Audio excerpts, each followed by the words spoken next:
Welcome to The Explainer. Today, we are diving into a pretty radical take on AI alignment. It's a view that argues we're all looking in the wrong direction. What if the real danger isn't some future, rogue AI, but a problem that's already here, inside us? Let's get right into it. So, this quote right here, this is the entire mystery we're going to unpack today.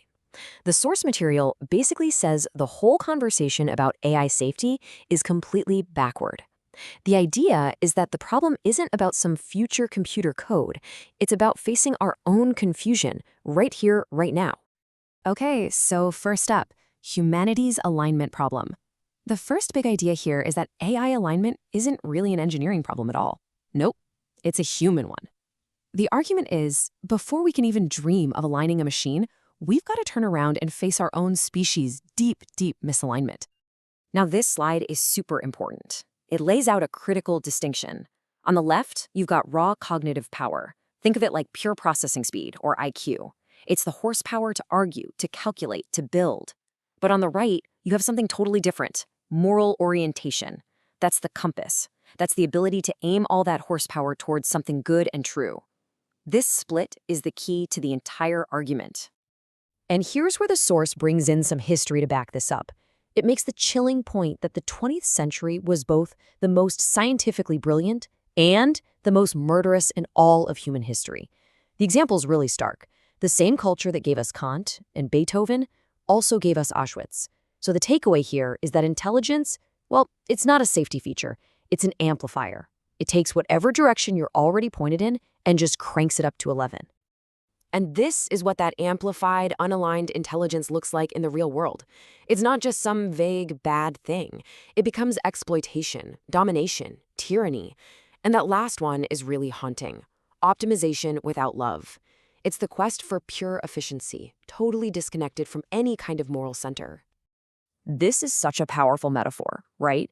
The anxiety we all feel about AI, maybe it isn't just about a machine going haywire. According to this perspective, it's the deeper terror of seeing our own confusion, our own society's chaos, mirrored back at us with perfect clarity. AI is the tech that's finally forcing the big questions we've been dodging for centuries. So you might be asking, how did we get here? How did we become so misaligned? Well, the next part of the argument gives a historical diagnosis.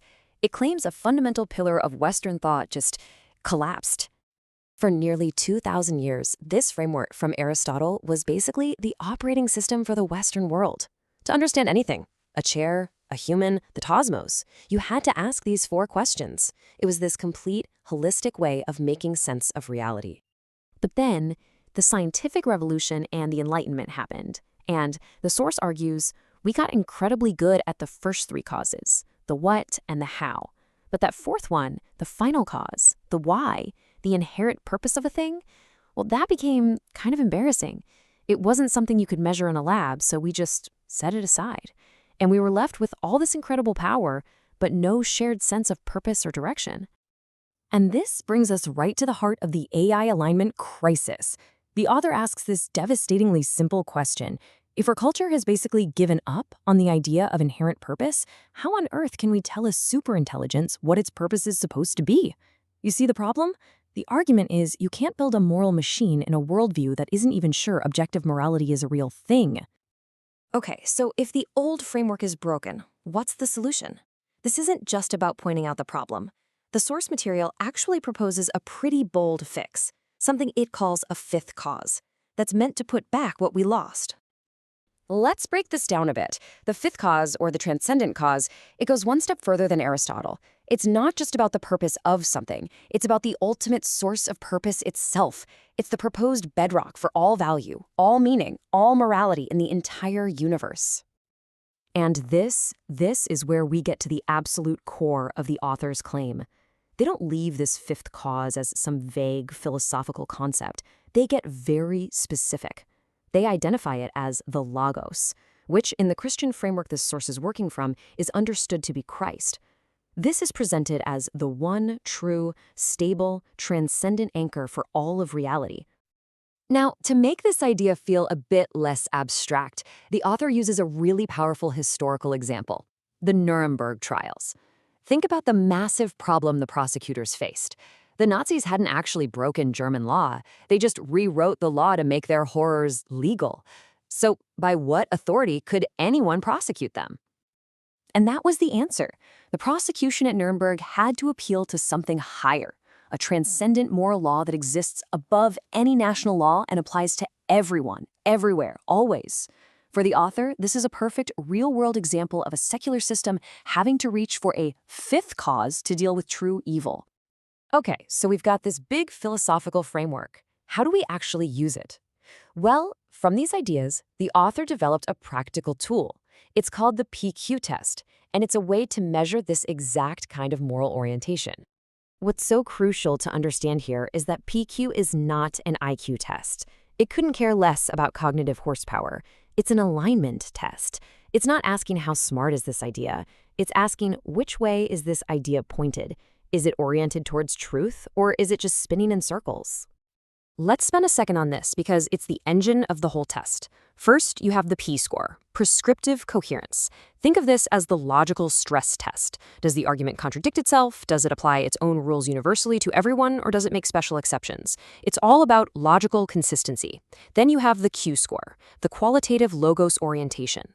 This is about the foundation. Does the idea believe in objective truth? Does it recognize the inherent value of a human being?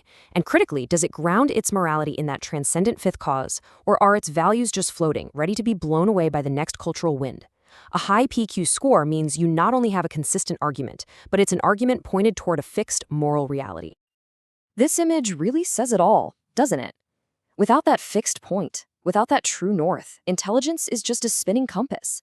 It has power, but no direction. The whole point of the PQ test is to see if that compass has finally found what the author identifies as the logos. So let's pull all of these ideas together for a final look. At the end of the day, the core argument of this entire framework is that intelligence, ours and AI's, needs a North Star. So here's the whole thing in a nutshell.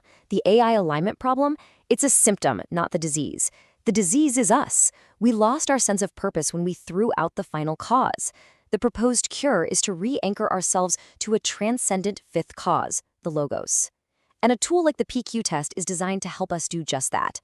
The final point is unmistakable. Human alignment has to come first. And this brings us to the sharpest, most controversial point of the whole argument. The author claims that any purely secular attempt at AI alignment is doomed because it can't or won't grapple with this one foundational statement.